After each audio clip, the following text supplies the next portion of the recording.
I was rushed to the hospital, unconscious, after a brain aneurysm nearly ended my life. The doctors told my parents this might be my last night. Their reply: they were at the dog park, so I made one phone call and took back their home. This is where the story truly begins, and you won't want to miss what happens. Make sure you're subscribed to see it through to the end. We're always curious. Where in the world are you all watching from today?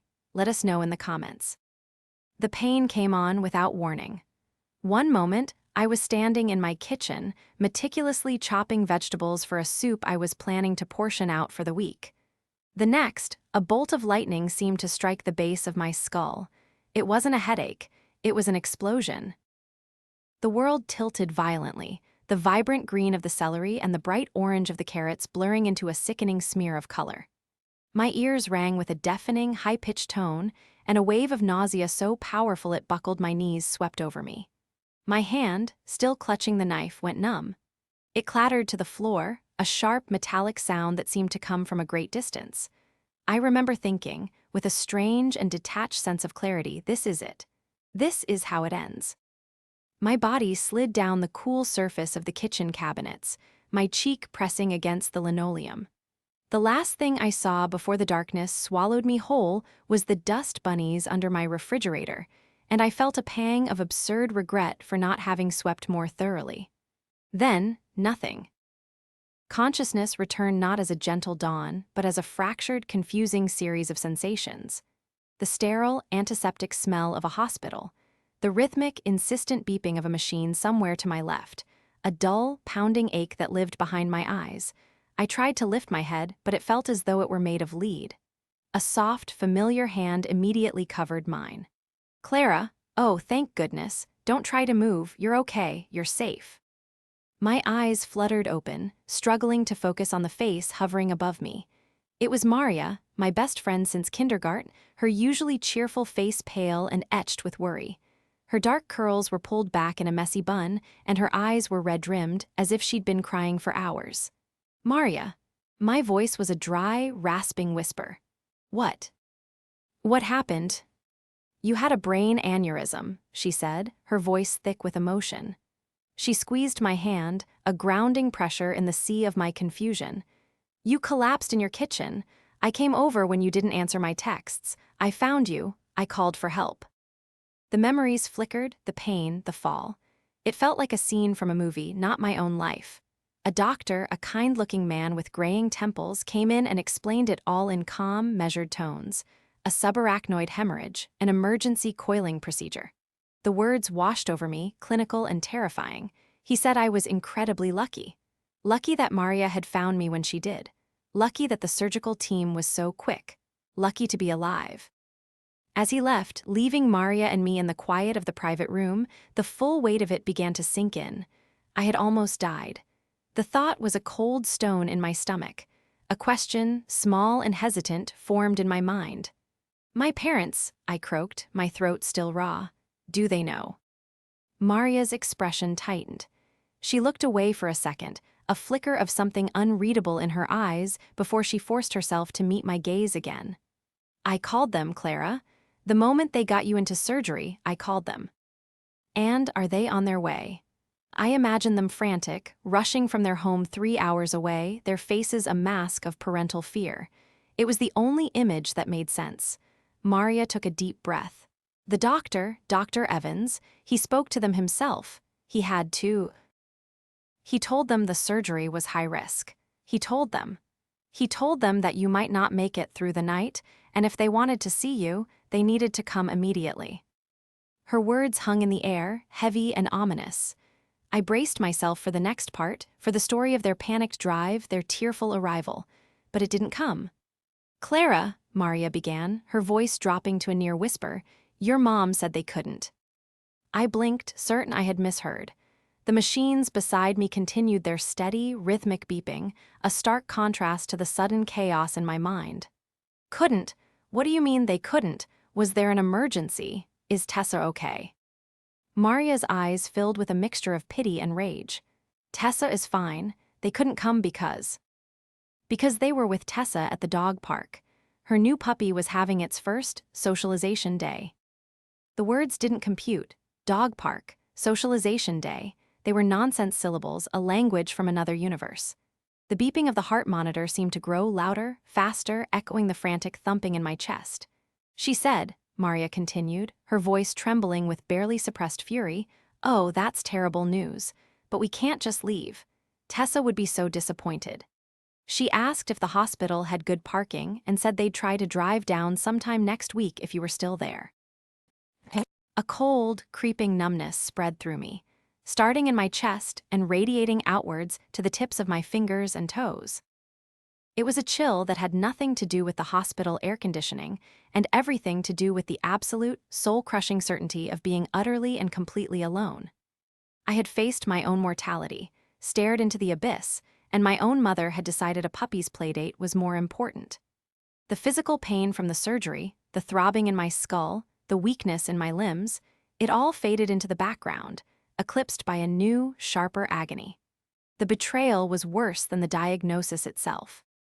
The first 48 hours of my recovery were a blur of pain management, neurological checks, and the suffocating weight of what Maria had told me.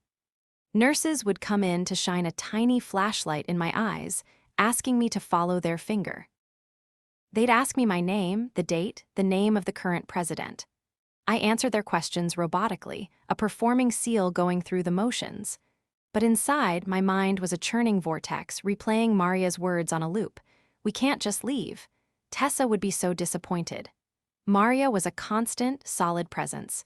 She brought me a real toothbrush, saving me from the tiny, useless ones the hospital provided. She brushed my hair gently, her fingers untangling the knots with a tenderness I hadn't realized I was starved for.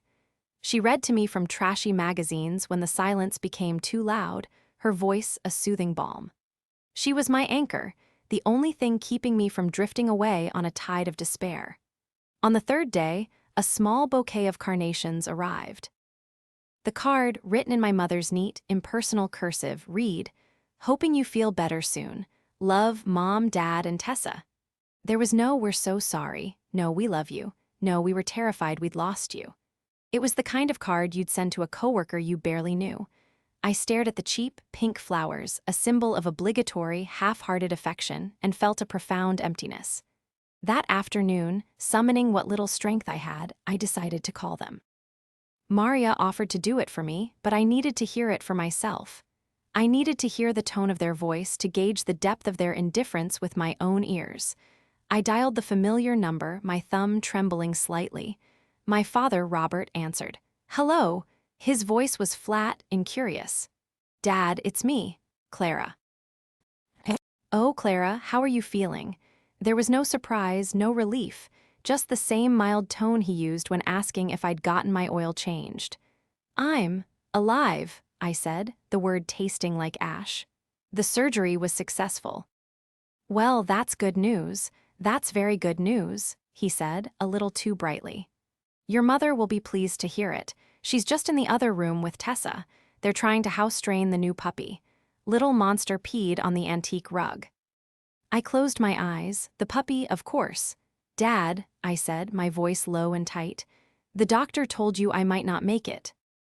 There was a pause. I could hear faint, happy shrieks from my sister in the background, followed by my mother's indulgent laughter. My father cleared his throat. "Well, yes, doctors have to say those things, don't they? Prepare for the worst and all that. No sense in all of us getting into a panic, especially with Tessa being so sensitive." Tessa was sensitive. I, who had just had my brain sliced open, was apparently not. I could have died, Dad, alone. "Now, don't be dramatic, Clara," he said, his voice taking on a familiar, dismissive edge. "You weren't alone. You had that friend of yours, Maria. And we sent flowers, didn't we? Your mother picked them out herself." I felt a surge of cold fury.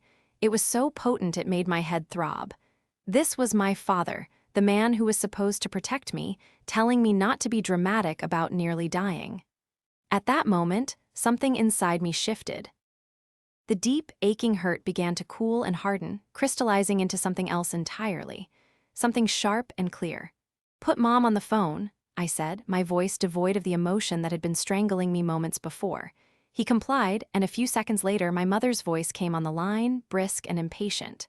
"Clara, Robert says you're feeling better. That's nice. Listen, I can't talk long. Tessa's just about to try out the new agility course we built for the puppy in the backyard." "I see," I said, my voice dangerously calm. "I just wanted to let you know that I'm alive. I'm sorry if that's an inconvenience to your schedule." "Don't use that tone with me, young lady," she snapped. "We've been very worried." The lie was so bald-faced, so utterly transparent that I almost laughed. "Worried enough to drive to the hospital," I countered. "Or just worried enough to send a $5 bouquet of carnations?" "We have responsibilities here." She huffed. "Tessa needed us. It's not all about you all the time, Clara. You're 29 years old. You should be able to handle a little hospital stay on your own." A little hospital stay. She said it as if I'd gone in for a routine checkup. The conversation was over. There was nothing left to say, nothing they could ever say that would fix this. They had made their choice. They had chosen a puppy over their daughter. "You're right, Mom," I said softly, and I could hear her preen, assuming I was capitulating. "I can handle it on my own." I ended the call without saying goodbye, my finger pressing the button with a decisive click. The room was silent again, save for the steady beep of the monitor. My heart rate was perfectly even. The storm inside me had passed, leaving behind a cold, hard resolve. They had treated me like a stranger, like a distant, inconvenient relative.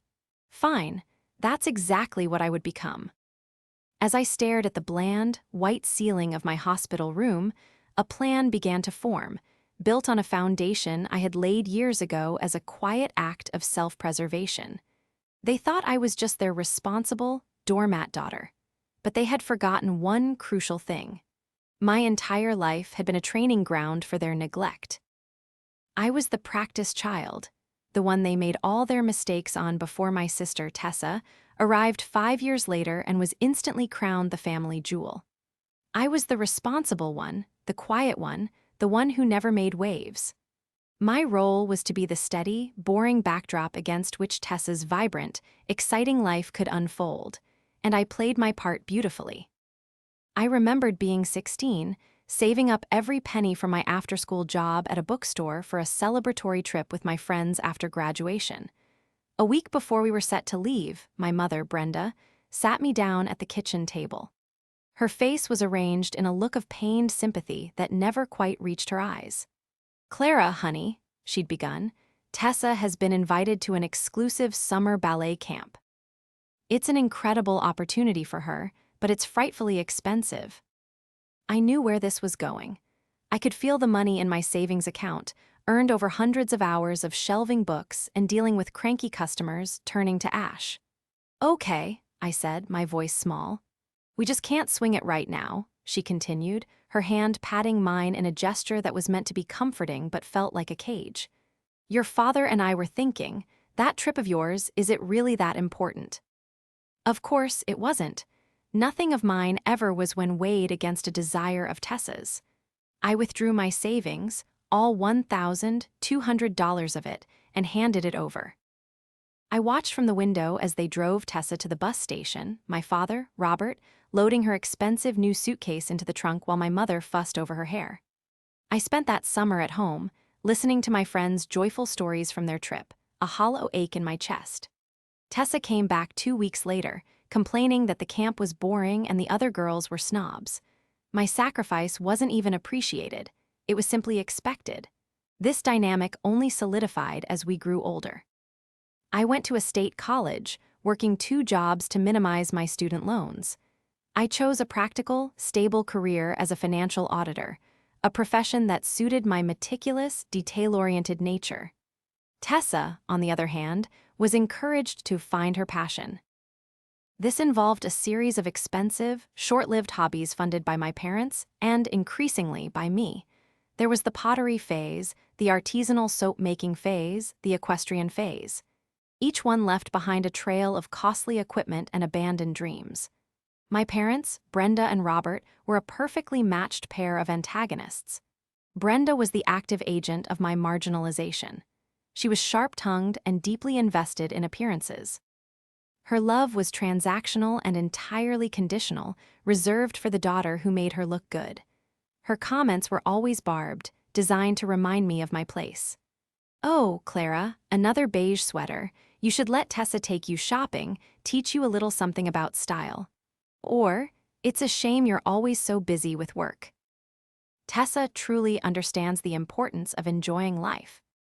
My father was, in some ways, worse. Robert's weapon was silence. He was a passive observer, a man who would rather swallow his tongue than create conflict. He saw Brenda's blatant favoritism, her casual cruelty towards me, and he did nothing. He would just offer a weak, apologetic smile and change the subject, leaving me to weather the storm alone. His inaction was a form of complicity that cut just as deeply as my mother's words. And then there was Tessa. My sister wasn't overtly malicious. She was simply a black hole of self-absorption. She had been raised to believe the world revolved around her, and she saw no reason to question it. She'd call me not to ask how I was, but to ask for money for a concert or a weekend trip, her voice full of the breezy entitlement of someone who has never been told no. "Hey, Clara, can you spot me a few hundred? I'm totally broke, and this music festival is a once-in-a-lifetime thing." The money was never paid back. It was never meant to be. Their collective focus, their great shared treasure, was the family home. It was a large, beautiful Victorian house that had been in my father's family for generations. It was their pride and joy, the symbol of their status. And they had made it abundantly clear that it was Tessa's future. "One day, this will all be yours, sweetie," Brenda would say, sweeping her arm across the living room, pointedly ignoring me standing right there. "You'll raise your own family in this house." They spoke about it not as a family asset, but as Tessa's rightful inheritance. They were just its current caretakers. Their interest wasn't in the memories held within its walls, but in its monetary value and the legacy it would provide for their favored child. I was just a temporary resident, a long-term guest in my own childhood home. But I knew something they didn't. I knew who really controlled those walls. Lying in that sterile hospital bed, I felt a strange sense of clarity. The fog of hurt and confusion had lifted, replaced by a quiet, humming resolve. The years of being the family's emotional and financial shock absorber were over. My near-death experience wasn't an ending, it was a catalyst. It had given me the one thing I'd never allowed myself before: permission. Permission to put myself first. Permission to sever the ties that had been slowly strangling me. My shift from passive victim to active strategist began not with a bang, but with a simple request. "Maria," I said, my voice stronger than it had been in days, "can you get my laptop from my apartment and my work briefcase?" Maria, who had been patiently reapplying a cool cloth to my forehead, paused. She saw the new light in my eyes, the steel in my jaw. A slow smile spread across her face. "Whatever you need, Clara, the general is back in command." When she returned, I propped myself up against the pillows, the laptop warm on my legs. The familiar weight of it was comforting. This was my world, my area of expertise. Numbers, laws, contracts. Unlike human emotions, they were predictable. They had rules, and I knew every single one of them. The clever trap, as I thought of it, had been laid 5 years prior. My father had received a small inheritance, and my parents were chattering excitedly about expensive renovations and a new car for Tessa. I saw the money slipping through their fingers like sand. At the time, I was working on a complex case for a client involving estate planning and asset protection. An idea sparked. I sat my parents down, armed with charts and official-looking documents. "We need to protect the house," I had explained calmly. "Putting it into a revocable living trust is the smartest move. It avoids probate, gives us tax advantages, and protects it from potential creditors." Their eyes had glazed over at the mention of probate and creditors. My father, Robert, had waved his hand dismissively. "You handle it, Clara. All that legal stuff just gives me a headache. As long as it doesn't cost us anything now, do what you think is best." My mother, Brenda, was more suspicious but equally uninterested in the details. "Does this mean Tessa will still get the house?" she'd asked, her one and only concern. "The trust documents will name a beneficiary, of course," I had said, choosing my words with the precision of a surgeon. I never said who. They had signed the papers without reading them. They signed the document that transferred the deed of their precious house into the newly formed Thompson Family Trust. And they signed the document that named me, Clara Thompson, as the sole trustee, giving me absolute and unilateral power to manage, mortgage, or dissolve the trust and its assets as I saw fit. They had handed me the keys to the kingdom, simply because they couldn't be bothered to pay attention. They saw me as their boring, reliable daughter, not as a highly competent financial auditor who understood the power of the fine print. Now, from my hospital bed, I opened my email and composed a message to my personal lawyer, a man named Mr. Davies who I had on retainer.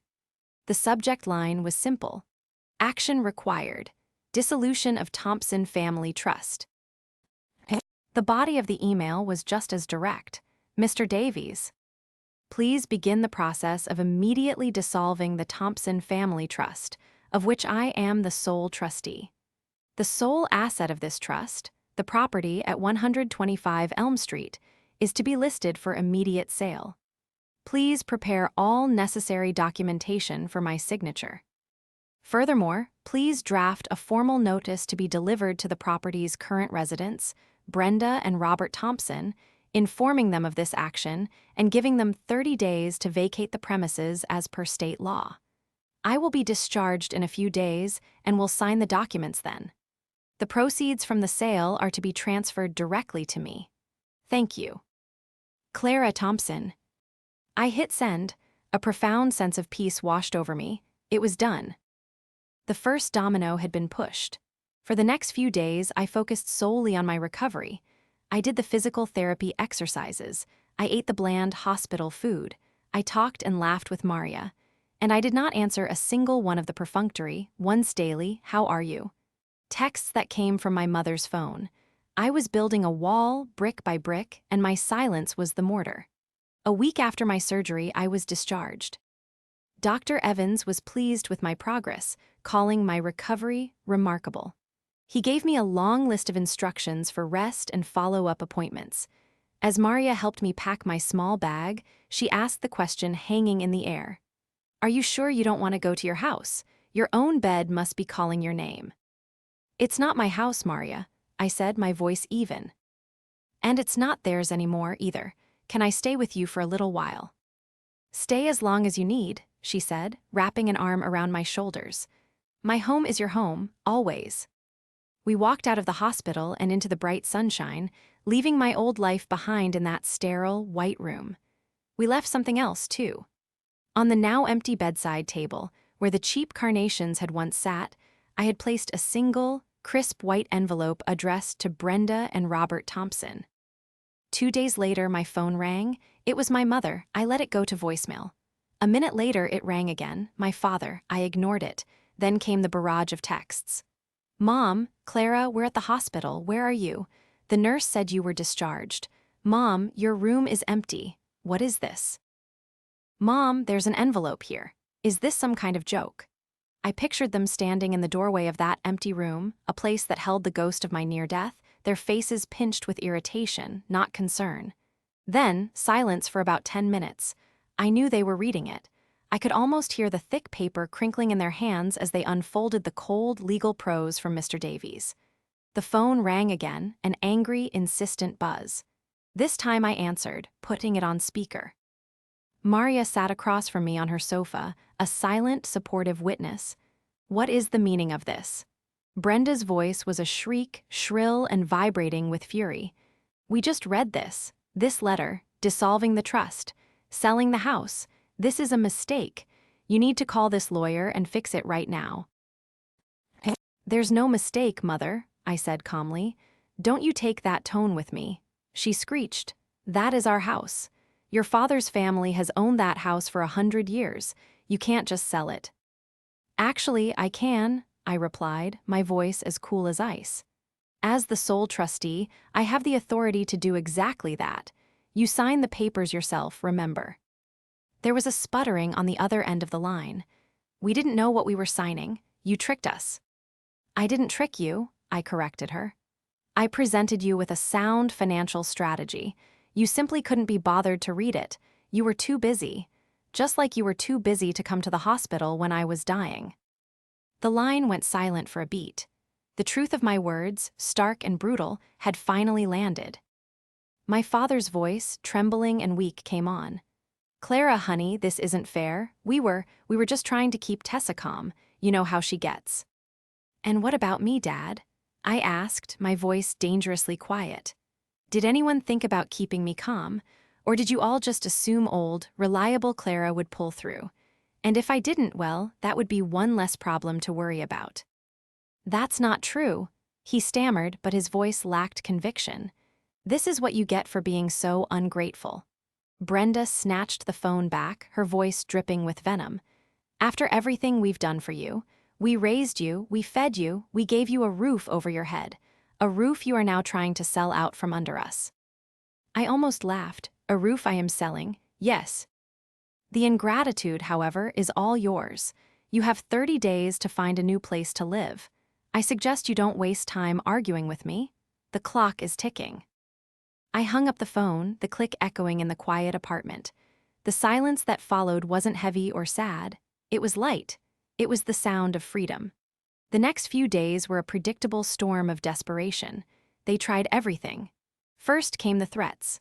My mother left a string of furious voicemails, promising to hire a lawyer to sue me, to tell the whole family what a horrible, monstrous child I was. I saved them all. Mr. Davies had already assured me they didn't have a legal leg to stand on.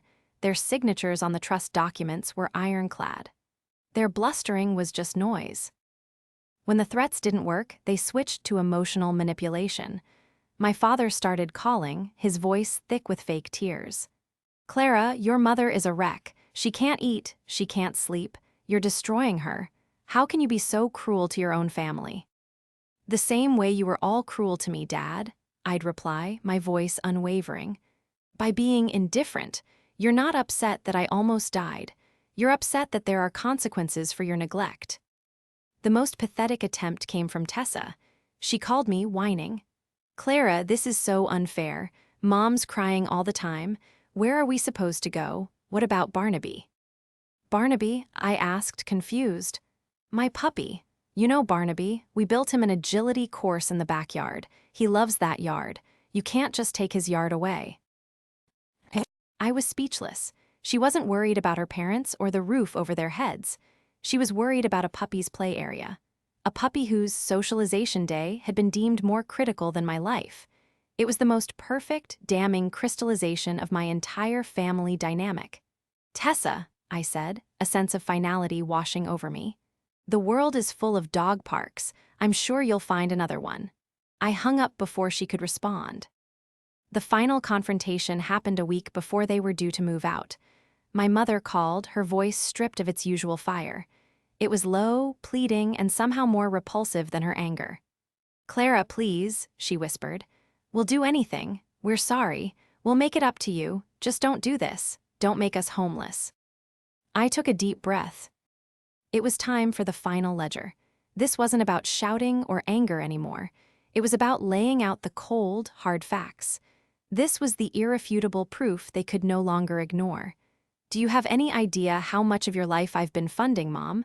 I asked quietly. "Let's build a case, shall we? I'm an auditor. It's what I do." She was silent, so I continued. "Let's start with Tessa's artisanal soap-making phase. Do you remember that? The $2,000 for imported lye and organic oils that you borrowed from me? Or the $5,000 for the equestrian lessons and equipment because she saw a movie and decided she wanted to be a show jumper for a month? That was my bonus that year. The bonus I was going to use for a down payment on my own apartment. We were going to pay you back." She started weakly. "No, you weren't," I cut her off. "Just like you never paid me back for the 3 times I covered the mortgage on the house when Dad's consulting business had a slow quarter. That's $12,800, by the way. Or what about the constant $500 here, $1,000 there for Tessa's music festivals, her weekend trips, her designer clothes?" Over the last 5 years alone, I have quietly funneled over $50,000 into that household. $50,000 that you took, that you expected, without a single word of thanks. You weren't just neglecting me emotionally, you were bleeding me dry financially. I could hear her sharp intake of breath. She had never seen it laid out like that. To her, it was just asking Clara for a little help. I have every receipt, I said, my voice like stone. Every bank transfer, every canceled check. You talk about the house as if it's your birthright, but the truth is, I've been paying for it for years. I was just too quiet and too responsible for you to notice. I was the golden goose, and you were all too busy admiring the golden child to realize it. But the night you chose a puppy over my life, the goose got wise. The goose flew the coop, and she's taking her golden eggs with her. There was nothing but stunned silence on the other end. The spell wasn't broken for them. They were incapable of that kind of self-awareness. But for me, stating the truth out loud, accounting for every last cent of their selfishness, was the final, liberating act. The sale of the house closes next Friday, I said. The new owners are very eager to move in. I wish you the best of luck in your future endeavors. I ended the call. The silence in Maria's apartment was absolute, and in that silence I felt the last chain break. I was finally, completely, and gloriously free. The call came from my Aunt Carol, my father's sister. She was a woman whose entire existence was dedicated to maintaining a flawless facade of family harmony, a trait that often made her willfully blind to the cracks forming right under her nose. "Clara, darling," she began, her voice syrupy with concern. "I've heard there's been some unpleasantness. Your mother is beside herself. We're all so worried. I've booked a private room at the Oak Room for this Saturday, a family dinner. A chance for everyone to talk things through calmly and put this whole mess behind us."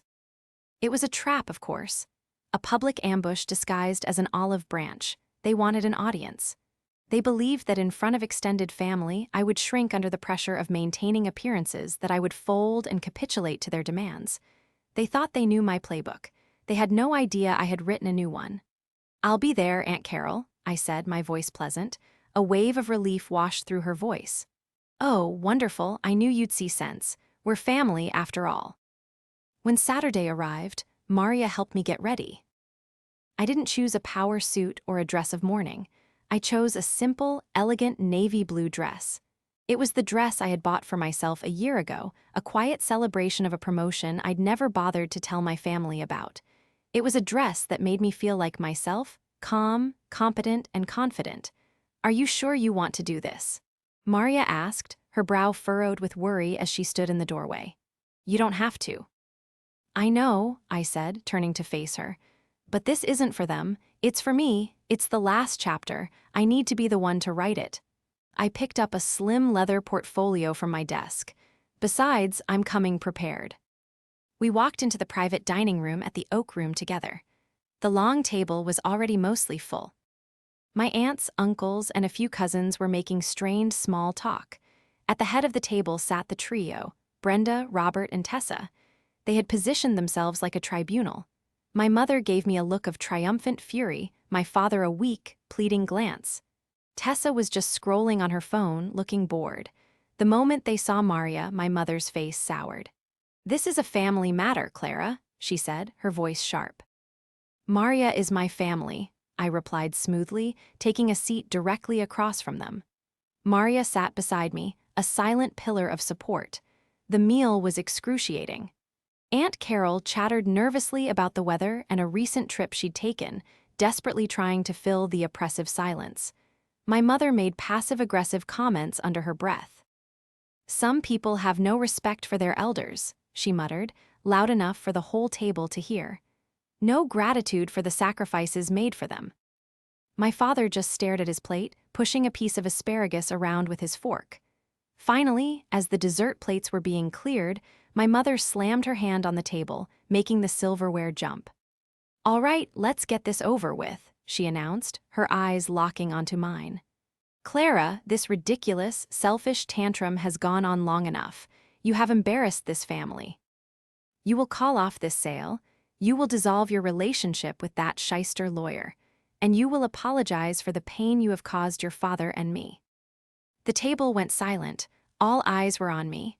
This was the moment they had been waiting for.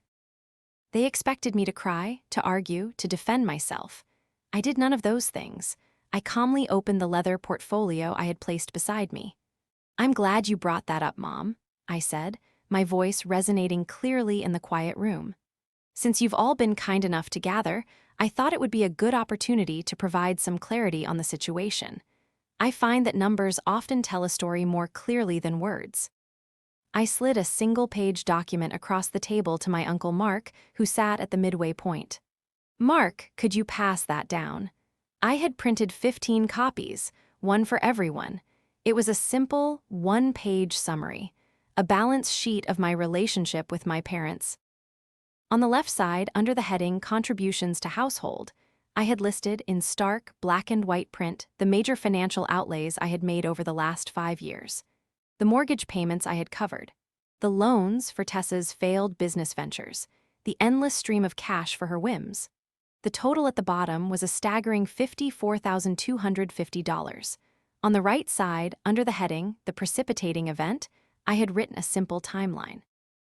Date October 12th. Event: Clara Thompson admitted to ICU with critical subarachnoid hemorrhage.